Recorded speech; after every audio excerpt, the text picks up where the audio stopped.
بسم آب وولد ومنفس قدوس أحد أملاك آمين. سلام እግዚአብሔር مسكولاتكم يخون أمل العالم كنكم اتكتاتلونا سدرانا كما يتغنيو انقوا نناي قويتانان مدهانينان إيسوس كريستوس بعالة مكتو بسلام بصحنا انبأركس فتوان سدرانا أمناي لومي مراها قبرنا قويتانان أملاخنان مدهانينان إيسوس كريستوس أب 30 عمتو زتت أمكالو مخنياتن تايو قويتانا أملاخن كالو نمنتاي بإيد سب ويون بقدس يوحنس تتمكا نمنتايوخه أب ربا يوردانوس زتتمكا أب كالوت رباطات زي تتمكا نمنتايو بماي زي تتمكا قويتانا نمنتايو بلايتي تتميقو أملاخنا إيسوس كريستوس بسمن تتميقو كرنا لنا فتوان سدرانا قدمنا زمدم راينا لايك بمقبار كمون نفتوتنا نسدرا بيتنا نمحازوتنا شير እንዳገበርና ንኽሪኦ بتحتنا نحتت مخنياتهم እዚ ነገር እዚ ንዝቅጽል ስራሕና ስለዘተባባዓናዩ ደጊምና እንኳ ለናይ ጎይታናን መድኃኒናን ኢየሱስ ክርስቶስ በዓለ ጥምቀቱ በሰላም አብጽሐና ሰናይ መከተት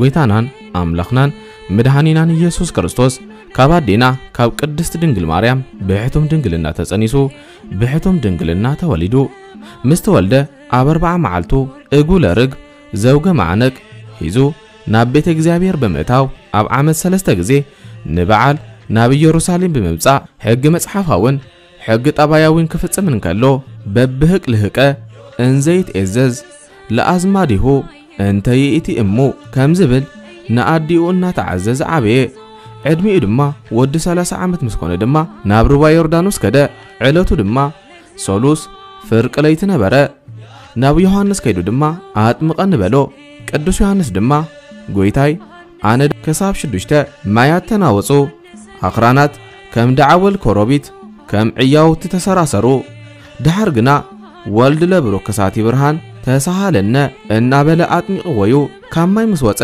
አባቦ አብደመና ኮይኑ ዝንቱ ውእቱ ወልድዬ ዘአፈቀርለቱ ስምዕዎ እትዝፈቱ ወደይ ንስዩሞ ንዕኡ ስምዕዎ ኢሉ ናይ ባህር ወዱ ምዃኑ መስኪሩልዩ መንፈስ ቅዱስውን በአምሳለ ርግብ ጻዕዳ ወሪዱ ኣብ ልዕሊ ርእሱ ወረደ ማቴዎስ ምዕራፍ 3 ካብ ፍቅዲ 6 ከሳብ ፍቅዲ 17 በዝውን ጎይታናን አምላኽና መድኃኒናን ኢየሱስ ክርስቶስ ኣብ 30 ዓመቱ ተጠምቀ ንምንታዩ ጎይታናን መድኃኒናን ኢየሱስ ክርስቶስ ኣብ 30 ዓመቱ ተጠምቀ ጎይታ አልፋን ኦሜጋን ቅድመ ዓለም ዝነበረ ንዓለም አሐሊፉ ዝነብር እኳ እንተኾነ ስጋና ያዴና ቅድስት ድንግል ማርያም ስለዝወሰደ ወድ 30 ዓመት ተጠሚቁ ንብል ዕድሚኡ ዘይቆጸር ስጋና ስለዝተዋሃደ ዕድመ ተቆጸረሉ አብሉይ ኪዳን ናይ ካህናት ስርዓት ንቤተ እግዚአብሔር ተልኾ መንፈሳዊ አገልግሎት ክጅምር እንተኾይኖም 30 ዓመት ከመልኦም አለዎ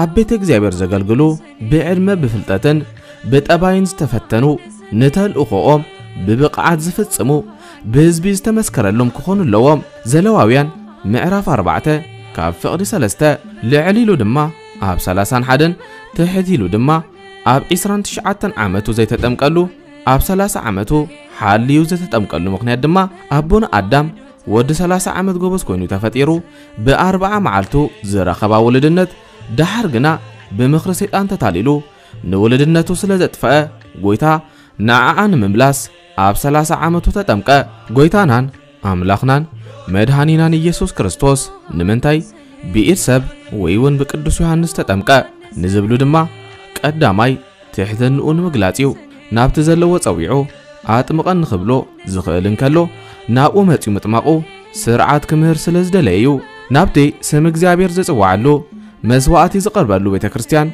ከድኩም ተጠምቁ ክብል ስለዝደለዩ ጎይታናን አምላኽናን መድኃኒናን ኢየሱስ ክርስቶስ ንቅዱስ ዮሐንስ ጸዊዑ ኣብቲ ንሱ ዘለዎ መጽኡ አጥምቀኒ እንተ ዝብሎ ነይሩ ሎሚ መኮንናትን መሳፍንትን ኣብ ቤቶም ኮይኖም ኣብ ዝመጽኹም አጥምቁና ምበሉ ነይሮም ንምንታዩ ጎይታናን አምላኽናን መድኃኒናን ኢየሱስ ክርስቶስ بماي زتطمقه مدرن ابزلو كلون ናተዮም ከም ዝበለ ኣብ መዝሙር ዳዊት ምዕራፍ 50 ካብ ፍቕዲ 12 ብመዓር ወይ ውን ብጸባ ብኻልእ ክቡር ነገራትን ክጥመቕ ዝከኣልን ከሎ ብማይ ዝተጠምቀሉ ምኽንያት ትንቢት ንምፍጻምዩ አንድም መዓር ንኽልሕስዎ ጸባ ንኽሰትይዎ እምበር ንኽሕጸብሉ ኣይተፈጥረን።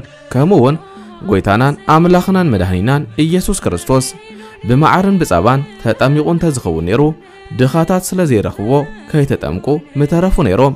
ስለዚ ጥምቀት ዝተሰርዐት ንኹሉ ስለ ዝኾነ ኩሉ ብዝረኽቦ ብማይ ተጠሚቑ። ጎይታናን ኣምላኽናን መድኃኒናን ኢየሱስ ክርስቶስ ንምንታይ ኣብ ሩባ ዮርዳኖስ ተጠሚቑ?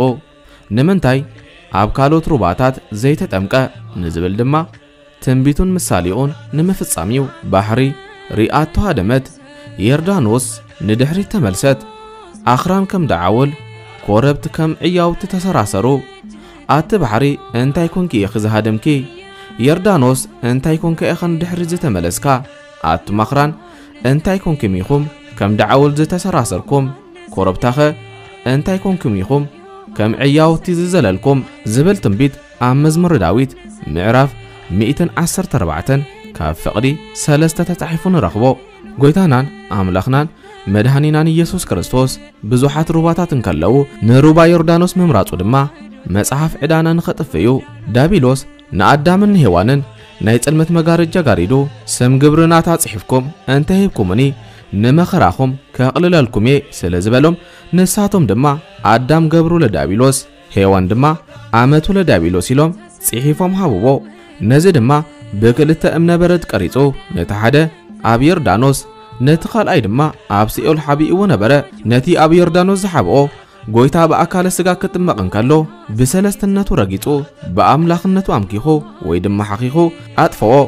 ቆላስያስ ምዕራፍ 2 ካብ ፍቕዲ 14 ነቲ ኣብ ሲኦል ዝሓብኦ ድማ ብዕለተ ዓርቢ በአካለ ነፍሲ ወሪዱ አጥፊኢሎም ንሳቶም ድማ ነፃ ወፁ።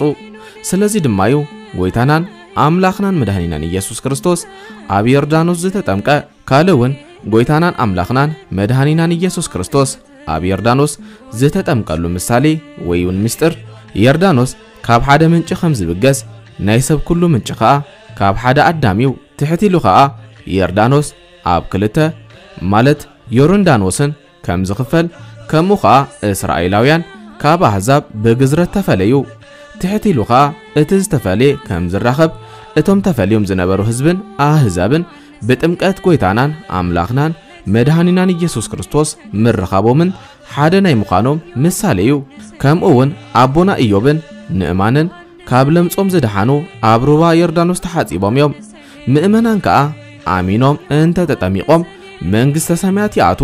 ኤልያስ ንዮርዳኖስ ተሳጊሩ ናብ ብሔረ ሕያዋን ከም ዝዓረገ ምእመናን ከዓ ኣሚኖም ተጠሚቖም መንግሥተ ሰማያት ከም ዝኣትዉ ምሳሌዩ።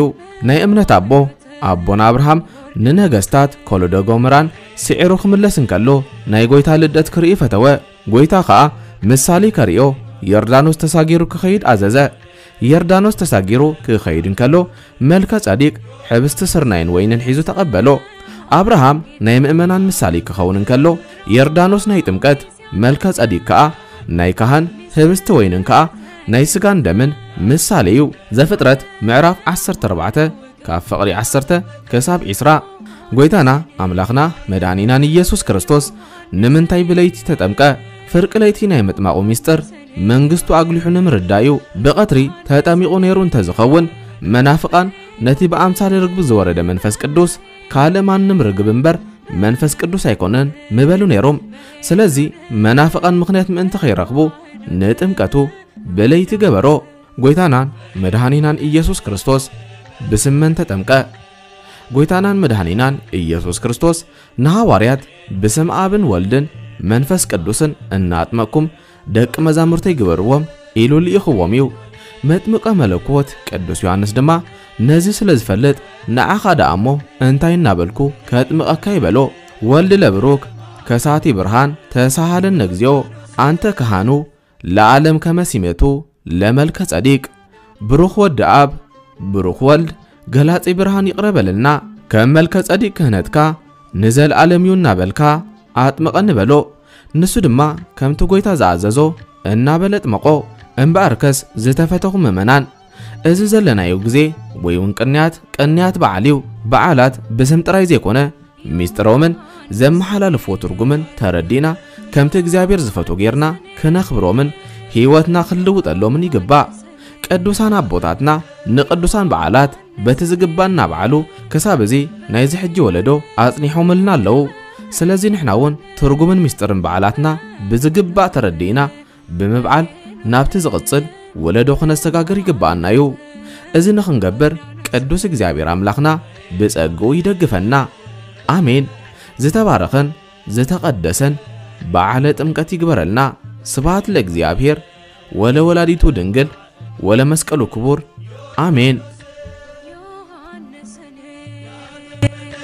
ዮሐንስ